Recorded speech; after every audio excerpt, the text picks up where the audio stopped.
श्री स्वामी समर्थ. जय जय स्वामी समर्थ. कसे आहात सर्वजण? निश्चित मजेत असाल. असेच मजेत राहा. नेहमी चांगल्या लोकांना दुःख का भोगावे लागते? चांगले वागून सुद्धा लोक तुम्हाला त्रास देत असतील तर या 5 गोष्टी अवश्य करा. आजच्या या व्हिडिओमध्ये आपण हेच पाहणार आहोत.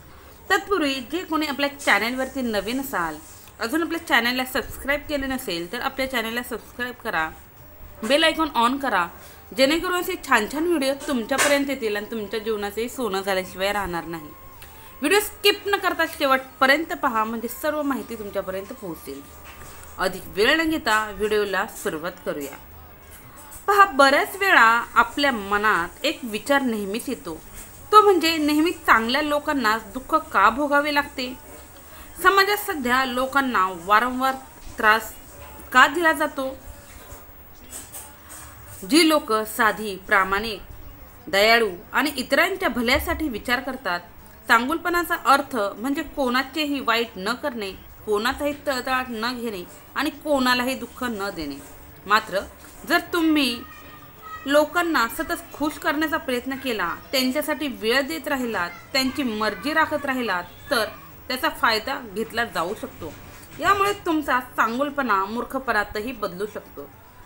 आज आपण याच मुद्द्यावरती बोलणार आहोत.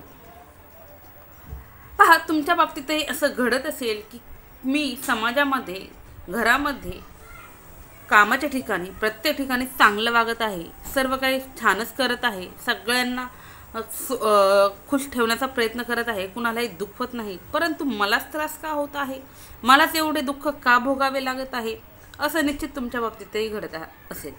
चांगले वागूनही जर लोक त्रास देत असतील तर तुम्ही कोणत्या 5 गोष्टी केल्या पाहिजेत ज्यामुळे तुम्हाला शांतता लाभेल आणि स्वतःचा आत्मविश्वास टिकवून ठेवता येईल, हे आपण पाहणार आहोत.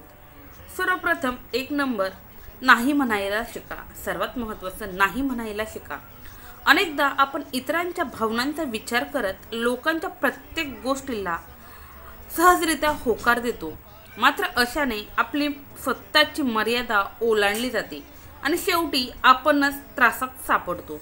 तुमच्याकडे वेळ नसतानाही कोणी तुम्हाला मदतीची विनंती केली तर ती विनंती स्पष्ट शब्दात नाकारता यायला हवी. लोकांना मदत करणे चांगलेच असते, ती केलीही पाहिजे. मात्र काही लोक ऊस गोड लागला म्हणून मुळासकट खाण्याचा प्रयत्न करतात. अशा वेळी कुठे थांबायचं हे तुम्हाला कळलं पाहिजे.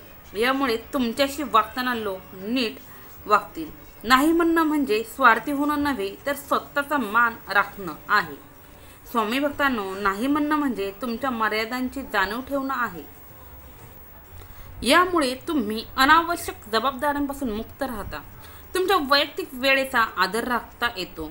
हो म्हणण्याचं मूल्य वाढतं. तुमच्याकडून लोक अवाजवी अपेक्षा ठेवत नाहीत. मानसिक ताण कमी होतो.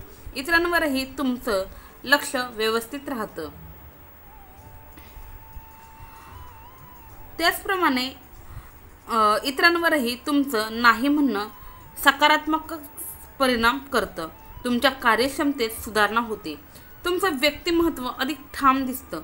नाही म्हणण्याने तुम्ही स्वार्थी ठरत नाही तर शहाणपणा दाखवता. 2 नंबर म्हणजे लोकांसाठी सतत उपलब्ध राहू नका. सर्वात महत्त्वाचं 2 नंबर म्हणजे लोकांसाठी सतत उपलब्ध राहू नका. आपल्या आयुष्यातील एक महत्त्वाचा धडा म्हणजे स्वतःला वेळ देणे आणि सतत इतरांसाठी उपलब्ध राहणे टाळणे. जीवनात आपण ज्या लोकांसाठी सतत उपलब्ध राहतो ते आपल्याला कधी कधी गृहीत धरतात. अशा वेळी आपले महत्त्व कमी होण्याची शक्यता असते. आपण मदतीसाठी आणि सहकार्यासाठी नेहमी तयार असले पाहिजे, परंतु नकार म्हणण्याची कला शिकणेही तेवढेच महत्त्वाचे आहे. इतरांसाठी सतत उपलब्ध राहिल्याने अनेक दुष्परिणामही होतात. सतत इतरांसाठी काम करत राहिल्याने आपल्या वैयक्तिक गरजा आणि वेळ हरवतो. लोक आपल्याकडून नेहमीच जास्त अपेक्षा ठेवतात, ज्यामुळे ताण निर्माण होतो. आपले काम करणे लोकांना साधी गोष्ट वाटू लागते आणि ते त्यांची किंमत करत नाही. म्हणून स्वतःला वेळीच जपा. तुमच्यासाठी कोणत्या गोष्टी महत्त्वाच्या आहेत हे ठरवा गरज नसताना हो म्हणणे टाळा. आपली ऊर्जा आणि मनशांती टिकवण्यासाठी स्वतःकडे विशेष लक्ष द्या. लोकांसाठी चांगले वागा, परंतु स्वतःच्या आयुष्याचा त्याग करू नका. सतत उपलब्ध राहण्याऐवजी समतोल साधा. यामुळे आपले व्यक्तिमत्व अधिक प्रगल्भ होईल आणि लोक आपल्याला अधिक आदराने पाहतील. 3. लोकांना आपला खूप जास्त वेळ देऊ नका. लोकांना आपला खूप जास्त वेळ देऊ नका. आपला वेळ ही एक अमूल्य संपत्ती आहे. जर तुम्ही लोकांना सतत वेळ देत राहिला तर तुमच्याकडूनही सतत लोक अपेक्षा ठेवू लागतात आणि गेलेली वेळ ही परत येत नाही. आत्ताचा क्षणही हा भूतकाळामध्ये जातो. गेलेली वेळ परत येत नाही. म्हणून प्रत्येक क्षणाचा विचार करा. तुमच्याकडून सतत अपेक्षा लोक ठेवू लागतात. तसेच आपल्या वैयक्तिक गरजा, उद्दिष्टे आणि आनंद याकडे आपले दुर्लक्ष होऊ शकते. एखाद्या मित्राला आठवड्यातून 2दा भेटणं ठीक आहे, परंतु रोज भेटून त्याच विषयांवरती चर्चा करणं केवळ तुमचा वेळ वाया घालवणं आहे. म्हणून लोकांना आपला खूप जास्त वेळ देऊ नका. लोकांना जास्त वेळ देण्याचे तोटे आहेत. सतत इतरांच्या मागे धावल्याने आपण स्वतःच्या आरोग्य, मानसिक शांतता आणि विकासाकडे दुर्लक्ष करतो.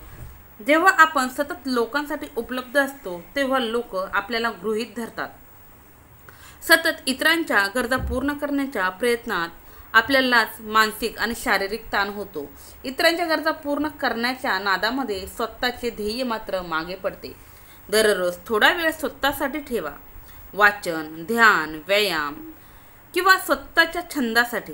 कोणत्या लोकांना आणि कोणत्या गोष्टींना वेळ द्यायचा याचा प्राधान्यक्रम निश्चित ठरवा. गरज नसताना प्रत्येकाला वेळ देणे टाळा. नकार देणे म्हणजेच वाईट वागणे नाही, तर स्वतःसाठी उभे राहणे आहे. प्रत्येकाबरोबर जास्त वेळ घालवण्यापेक्षा थोडक्यात पण प्रभावी संवाद साधा. स्वामी भक्तांनो, तुमचा वेळ अमूल्य आहे. तो सर्वांबरोबर खैरातीसारखा वाटू नका. त्याला योग्य ठिकाणी गुंतवा. यामुळे आपण आपली गुणवत्ता टिकवून ठेवू शकतो, मानसिक शांतता मिळवू शकतो आणि आयुष्याचा योग्य आनंदही आपण घेऊ शकतो. 4 नंबर, लोकांची खूप जास्त काळजी करण्याची सवय सोडा. लोकांची खूप जास्त काळजी करण्याची सवय सोडा. आपण ज्या समाजात राहतो तिथे एकमेकांची काळजी घेणे ही चांगलीच गोष्ट मानली जाते, पण ती मर्यादेपलीकडे गेली की ती आपल्याला मानसिक आणि शारीरिक आरोग्यावरती परिणाम करू शकते. लोकांची खूप जास्त काळजी करण्याची सवय आपल्याला अनावश्यक ताण आणि निराशा देऊ शकते. खूप जास्त काळजी करण्याचे काही तोटे आहेत. इतरांच्या समस्या सोडवण्यात आपण स्वतःच्या गरजांकडे दुर्लक्ष करत असतो. इतरांची काळजी करत राहिल्याने आपल्यावर सतत मानसिक भार येतो. प्रत्येकाच्या सर्व समस्या आपण सोडवू शकत नाही, त्यामुळे आपली चिंता निरर्थक ठरते. लोकांच्या वागण्यावर किंवा निर्णयावर आपले सुख दुःख अवलंबून राहते. म्हणून इतरांची काळजी घेण्याऐवजी स्वतःच्या जबाबदाऱ्या पूर्ण करण्यावरती लक्ष केंद्रित करा. आपण प्रत्येक गोष्ट बदलू शकत नाही हे समजून घ्या. प्रत्येकाचा प्रवास वेगळा असतो. लोकांची मदत करताना एक मर्यादा ठेवा. स्वतःला प्रश्न विचारा, आपण खूप काळजी करूनही त्या व्यक्तीच्या समस्येवर परिणाम करू शकतो का? बहुतेक वेळा उत्तर नाही असेल. प्रत्येकाला त्याच्या जीवनात योग्य तो निर्णय घेण्याची क्षमता असतेच. त्याच्या प्रवासात अडथळा येण्याऐवजी त्याच्यावर विश्वास ठेवा. स्वामी भक्तांनो, लोकांसाठी काळजी करणे चांगलेच आहे, गरजेचेही आहे, पण स्वतःसाठी जगणे हे आयुष्याचे खरे सौंदर्य आहे आणि खरे ध्येय आहे. आपल्या विचारांना, वेळेला आणि ऊर्जेला योग्य दिशेने वळवा. स्वतःसाठी जगायला शिका, कारण तुमच्या समाधान आणि आनंद यालाच खरा अर्थ आहे. 5. कोणावरही अवलंबून राहू नका. कोणावरही अवलंबून राहू नका. कोणावरही अवलंबून राहणे म्हणजे हा विचार करणे म्हणजे जीवनात स्वावलंबी होण्यासाठी खूप महत्त्वाचा असा विचार आहे. आपले जीवन आपल्या विचारांवर, निर्णयांवर आणि कृतीवरती आधारित असावे. इतरांवर अवलंबून राहिल्यास आपल्या क्षमतांचा पूर्ण विकास होत नाही. म्हणून आपण कोणतीही समस्या सोडवू शकत नाही. हा आत्मविश्वास ठेवा. आपले निर्णय घेताना दुसऱ्यावर अवलंबून राहू नका. जरी चुकीचे निर्णय घेतले गेले तरी त्यातून शिकण्याची संधी मिळते. नवीन कौशल्य शिकल्याने आपण स्वावलंबी होतो. कोणत्याही गोष्टीसाठी इतरांकडे पाहण्याची गरज राहत नाही. पैशासाठी नेहमी दुसऱ्यावर अवलंबून राहू नका. खर्च मर्यादित ठेवा आणि स्वतःची बचत सुरू करा. संकटांवर मात करण्यासाठी स्वतः सक्षम असणे आवश्यक आहे. दुसऱ्यांच्या मदतीची वाट न पाहता योग्य उपाय पर्याय शोधा. इतरांवर अति विसंबून राहिल्यास समस्या वाढू शकतात. कोणावरही जास्त विसंबून राहिल्यास ते आपल्याला वेळोवेळी निराशच करतात. त्यामुळे स्वयंपूर्ण राहणे महत्त्वाचे आहे. मदतीची गरज असतेच, परंतु ती कायमस्वरूपी आधार बनू नये. ती फक्त तात्पुरती असावी. जीवनात कोणावरही अवलंबून राहणे आपल्याला कमकुवत करते. त्यामुळे स्वावलंबनाची कास धरावी. स्वतःचे निर्णय स्वतः घ्या. आत्मविश्वास ठेवा आणि आपली जबाबदारी स्वतः पार पाडा. यामुळे जीवन अधिक स्वतंत्र आणि यशस्वी होईल. स्वामी भक्तांनो, चांगुलपणा हा माणसाच्या चारित्र्याचा सर्वोत्तम दागिना आहे. चांगल्या लोकांवर संकट येतात, दुःख येतं, कारण ते लोक दयाळूपणाने आणि निस्वार्थ वृत्तीने जगतात. पण त्याच वेळी हे लक्षात घ्या की चांगुलपणा म्हणजे मूर्खपणा नव्हे. चांगल्या माणसांची स्वतःच्या मर्यादा ओळखल्या पाहिजेत. सतत इतरांसाठी झिजणं म्हणजेच चांगुलपणा नाही, ते स्वतःला विसरणं आहे. आपण आपल्या आयुष्याची किंमत ओळखली पाहिजे. लोकांसाठी जगताना आपण स्वतःसाठीही काही वेळ राखून ठेवला पाहिजे आणि स्वतःसाठीही जगलं पाहिजे. चांगुलपणाला ताकद देण्यासाठी तुम्ही नाही म्हणायला शिकलं पाहिजे. सतत उपलब्ध राहणे थांबवलं पाहिजे आणि इतरांवरती अवलंबून न राहता स्वावलंबनाचा आदर्श प्रस्थापित केला पाहिजे.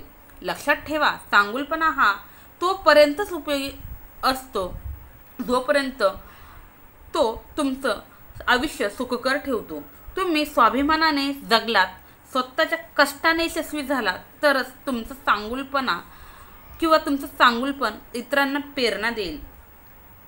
भगवद्गीतेत श्रीकृष्णांनी सांगितलं आहे, सर्व धर्मेन निधन श्रेय परधर्मो भयावह. स्वधर्मे निधन श्रेय परधर्मो भयावह. म्हणजेच स्वतःच्या मार्गावर चालणं हे सर्वात चांगलं आहे. दुसऱ्याच्या अपेक्षांमध्ये अडकणं हे नेहमीच धोकादायक ठरतं. स्वतःच्या मार्गावर चालणं हे सर्वात चांगलं आहे. दुसऱ्यांच्या अपेक्षांमध्ये अडकणं हे नेहमीच धोकादायक ठरतं. चांगुलपणा टिकवण्यासाठी स्वतःच्या कर्तव्याचा विसर होऊ देऊ नका. आपल्या चांगुलपणाला योग्य दिशा द्या. त्यात स्वाभिमान असू द्या, ताकद असू द्या, मेहनत असू द्या, कष्ट असू द्या, पण कुणीही तुमचा गैरफायदा घेऊ शकणार नाही. यामुळे तुमचा मान सन्मान टिकून राहील. चांगल्या माणसाकडे दुःख हे त्याला अधिक मोठं आणि सामर्थ्यवान बनवण्यासाठी येतं. त्यामुळे प्रत्येक संकटाला एक नवा अध्याय मानून पुढे जा. आयुष्याचा अर्थच हा आहे की आपण इतरांना प्रेरणा देऊन स्वतःचं जीवन सार्थकी लावावं. चांगुलपणा ही तुमची शक्ती आहे. ती तुमचं आयुष्य उजळेल आणि इतरांसाठीही प्रकाशाचं कारण बनेल. चला, चांगुलपणाचा मार्ग अनुसरत आपण एक नवा आदर्श निर्माण करूया. स्वामी भक्तांनो, दररोज विविध सकारात्मक विचारांसह आपण भेटत असतो. तुमचे जीवनही असे सकारात्मक पॉझिटिव्ह विचारांनी भरून जावो. तुमच्या मनातील सर्व चांगल्या इच्छा, आकांक्षा, स्वप्न पूर्ण हो. तुम्हाला सुख समृद्धी लाभो ही स्वामींचरणी प्रार्थना. निश्चित आजचा व्हिडिओ तुम्हाला आवडला असेल. आजची माहिती तुम्हाला आवडली असेल. व्हिडिओ कसा वाटला हे कमेंट्समध्ये सांगायला विसरू नका. तसेच कमेंट्समध्ये श्री स्वामी समर्थ, जय जय स्वामी समर्थ असंही लिहायला विसरू नका. झालेली सेवा स्वामींचरणी रुजू. श्री स्वामी समर्थ, जय जय स्वामी समर्थ. श्री स्वामी समर्थ महाराज की जय.